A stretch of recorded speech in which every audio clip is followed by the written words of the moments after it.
Hi, folks. Who is that guy and where is he from? If you know, you can win a prize. More on that later. Hi, folks. It's Mike. Mike's Man Cave of Madness. We were looking at the top of the stairs here, of the stairs up to the Man Cave. We had been wondering before what we were going to put up here. Because of that light there, couldn't put a tall bookcase, couldn't put stackable bookcases, it would be too high. And I didn't know what to put there. I didn't have things that space is about 45 inches wide.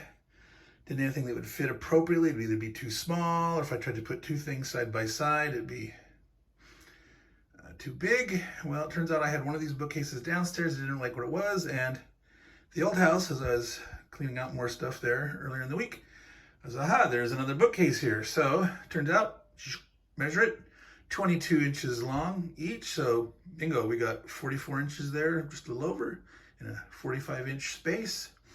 So, right now we got some Victory Point Games things here.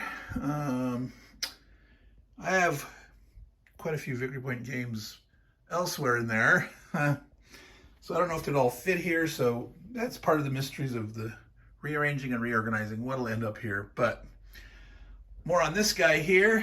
Yeah, if you can identify, for you subscribers that make a comment, you can take a guess, but if you know who he is and where he comes from, what world he lives in, you can win a free game. I got a bunch of duplicate games.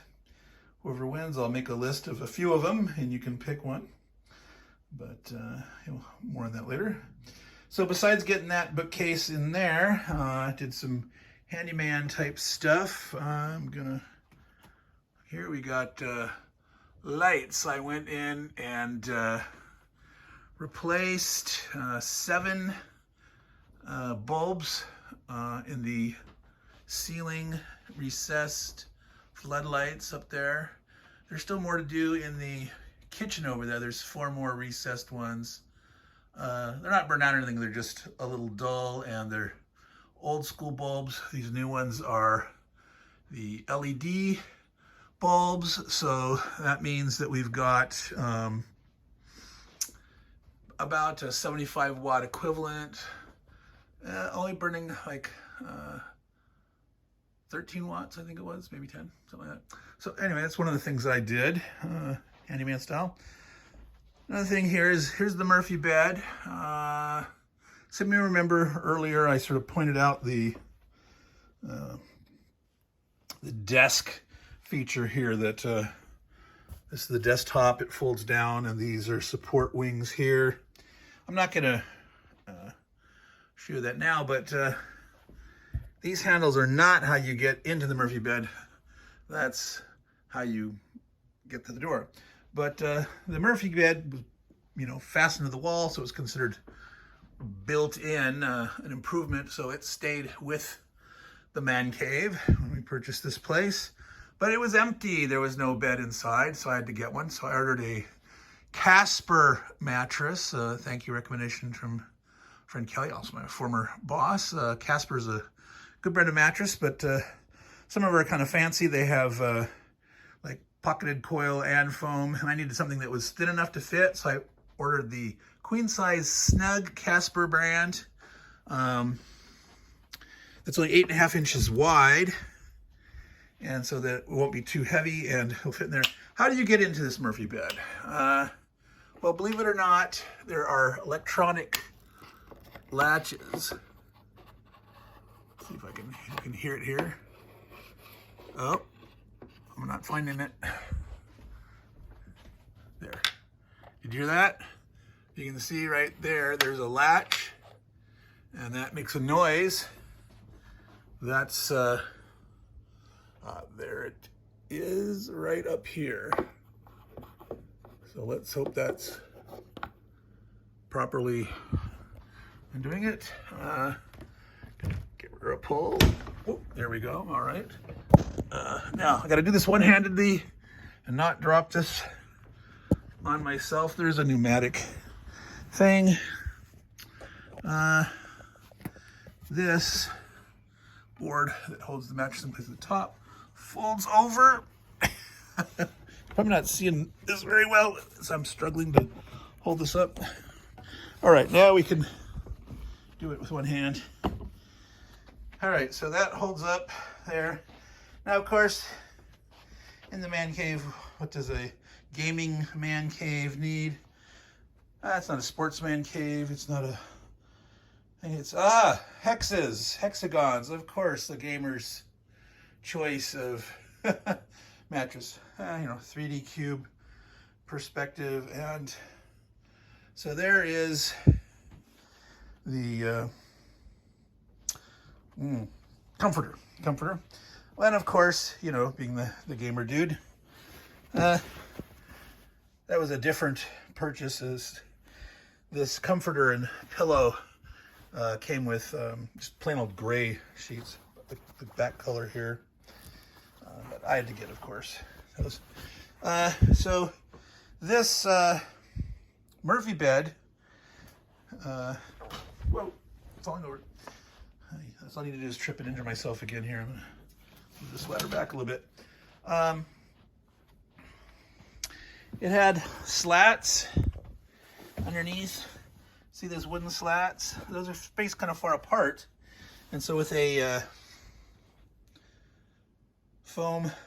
memory foam mattress, it wasn't gonna be enough support. So, it not punch through, but sort of push through. So these black things, those are supports for saggy cushions, like on a couch or a stuffed chair that sags. You can get these boards that help buoy it up. They're like a accordion fold of other boards. So I took 2 of those that are 7-9 inches long, because a queen mattress, of course, is 60 by 80 inches, and those just fine. I screwed those in. Now, normally in a Murphy bed, you'd have like a regular spring mattress that has a lot of sort of shape to it, a little internal consistency. Well, with a memory foam mattress, this thing, even though there was the legs of the outside part, folded up and over the top to sort of hold the top of the mattress in, so when you come up, it doesn't flop. Well, there's nothing to hold mattress here. I mean, there's a lip. See, that's pretty shallow there. That's just a couple of inches. And when I put that's another like 3/4 or 3/8 inch thickness there. There wasn't enough support, and the mattress would slide down the back. So this is a shelf from a bookcase that I didn't need that many shelves, because, some bookcases, games take up more width than paperback books, right? So that was a spare shelf I didn't need. And I did some handyman L brackets there, did 3 of them, fastened there, so like a mini headboard.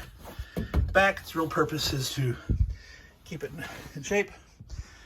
So there is the exciting Murphy bed for those late nights. If I stay up too late and don't wake up the wife, or if she complains that I'm snoring too much and she banishes me to the man cave, I can come out here and crash here. So that's pretty much my update for today. That's 9 minutes. There's been some minor rearrangements of stuff. Like I said, here's some Victory Point games. That's probably a little too dark over here. More Victory Point games. And let's see here. A little too fast. Don't get.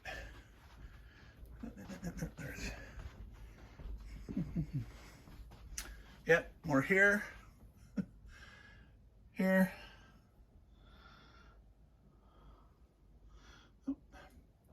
And that kind of shoebox is filled with the Ziploc versions of many of the games. I think I have some more Ziplocs. Yeah, yep. Now these aren't all Victory Point names. That's like the Heritage Models stuff. There's SPI and other Task Force games. Oh yeah. There's these. This is an interesting one. This is a prototype copy of a game that Victory Point Games is gonna publish, and they're taking too long. Brian Train yanked it, and it ended up over here, right there. Hollandspiele is a dual game, Ukrainian Crisis and the Little Wars. Hollandspiele number 9. And over here, this was gonna be called Headline Ukraine. And they had all sorts of like joke titles like Putin it to ya or something like that. So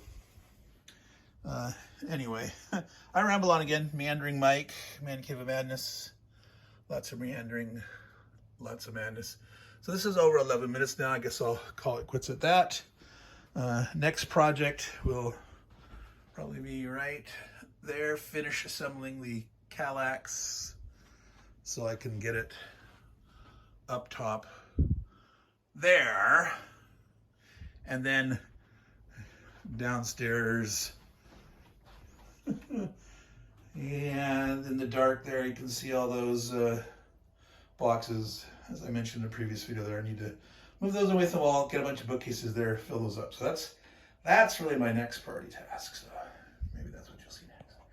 So until next time, folks, and don't forget, if you know who this is, or you can figure it out, or you can recruit someone who knows who that is, you can get them to join the channel and watch, like, subscribe, and he is not the prize, but a game will be the prize. So until next time, take care, folks. Ciao.